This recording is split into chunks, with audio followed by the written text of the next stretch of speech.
Ай, кызым, кандайсың, жакшысыңбы? Келиңиз. Угуп атам сизди. Эми улуу сөздө уят жок дейт ай. Кыскасы тиги жак кургап чөл болуп атат. Түшүндүм сизди. Демек сизде кургактык.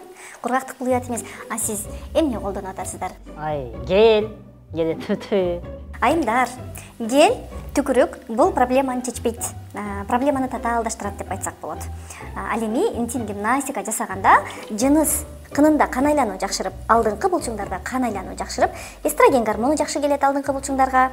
Анан сиз бул проблемадан интим гимнастика менен эле арыласыз. Түкүрүк колдонуу бул организмге зыян, бир канча микробактерияларды чакырат.